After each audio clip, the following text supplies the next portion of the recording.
Beralih ke dunia hukum, Saudara. Hari ini Irjen Polisi Joko Susilo akan menjalani sidang perdana dalam kasus korupsi simulator SIM.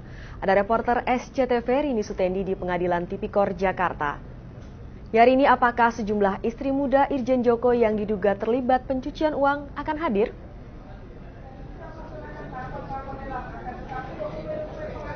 Rini?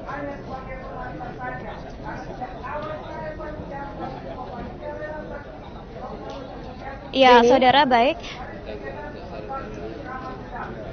Hari ini memang diagendakan sidang perdana dari kasus korupsi proyek simulator SIM dengan tersangka mantan Kepala Korps Lalu Lintas Kepolisian Republik Indonesia atau Korlantas Polri Irjen Joko Susilo. Dan tadi sekitar pukul 12 kurang 15 menit tadi sudah datang Irjen Joko Susilo dan langsung memasuki ruang tunggu di Pengadilan Tipikor ini untuk kemudian juga menunggu dipanggil memasuki ruang persidangan begitu. Dan tidak tampak Saudara ada keluarga yang mendampingi Joko Susilo. Diketahui Joko Susilo memiliki 3 orang istri, Suratmi, Mahdiana, juga ada Dipta Anindita, tapi kemudian tidak ada ketiganya yang mendampingi, Saudara. Dan baik. Iya. Kenapa? Baik. Kami tidak bisa mendengar suara dari studio, tetapi dapat kami informasikan bahwa Joko Susilo memang cukup fenomenal kasusnya, karena Joko Susilo ini memang terkait kasus korupsi proyek simulator SIM ditaksir atau disinyalir oleh KPK kerugian negara mencapai 121 miliar rupiah. Lalu kemudian juga aset pribadi yang telah disita oleh KPK, ada 40 aset pribadi yang senilai lebih dari 70 miliar rupiah. Dan itu Saudara berupa aset bergerak dan juga tidak bergerak. Ada 6 buah bus penumpang, diantaranya juga bus pariwisata. Lalu kemudian juga 3 buah stasiun pengisian bahan bakar umum atau SPBU. Lalu kemudian juga ada bangunan mewah, rumah mewah, lalu kemudian ada mobil mewah dan juga tanah di Pulau Bali begitu dan lain sebagainya. Nah, bagaimana selengkapnya dari perjalanan kasus Irjen Joko Susilo ini, Saudara, berikut selengkapnya liputan kami.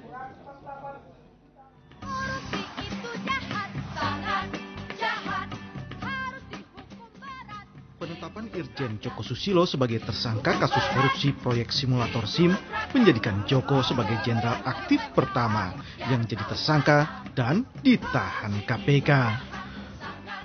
Awalnya penyidikan kasus simulator SIM mendapat perlawanan dari kepolisian. KPK tidak diizinkan menggeledah kantor Korlantas Mabes Polri untuk mencari bukti-bukti keterlibatan Joko. Meski akhirnya setelah melalui negosiasi panjang, KPK diizinkan membawa sejumlah berkas. Kepolisian juga mencoba membidik Kompol Novel Baswedan, penyidik KPK dalam kasus simulator SIM dengan kasus lama saat bertugas di Polda Bengkulu.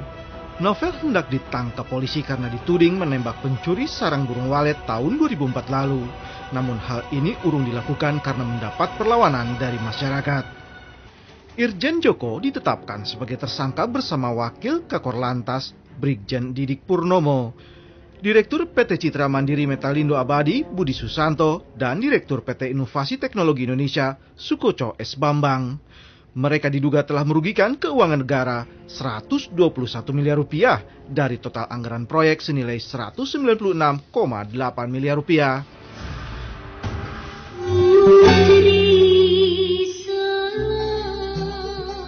Namun bukan hanya kasus simulator SIM yang membuat heboh.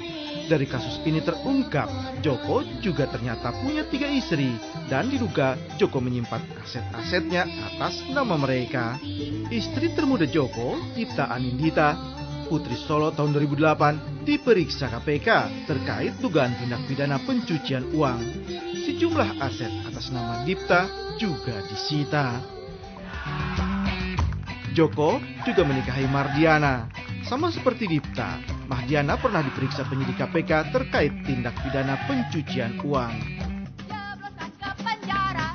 Yang juga membuat publik tercengang adalah jumlah aset Joko Susilo. KPK menyita lebih dari 40 aset berupa tanah, rumah, mobil, hingga SPBU yang tersebar di Jakarta, Depok, Semarang, Solo, dan Yogyakarta dengan nilai lebih dari 100 miliar rupiah. Belakangan KPK menyita sekitar 25 hektar lahan di Serang, Jawa Barat yang di dalamnya terdapat villa, kolam ikan, dan kebun binatang mini. Kasus Joko mengingatkan pada temuan PPATK, rekening gendut sejumlah petinggi Polri yang hingga kini tidak kunjung ditindaklanjuti.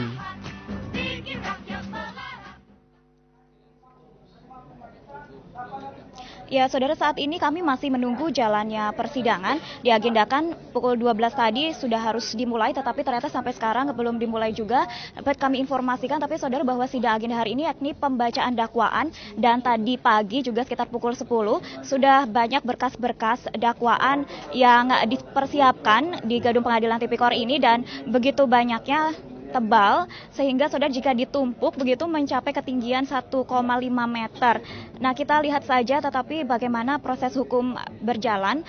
Semoga saja dapat berjalan, tentunya kebenaran dapat ditegakkan seadil-adilnya, saudara, begitu.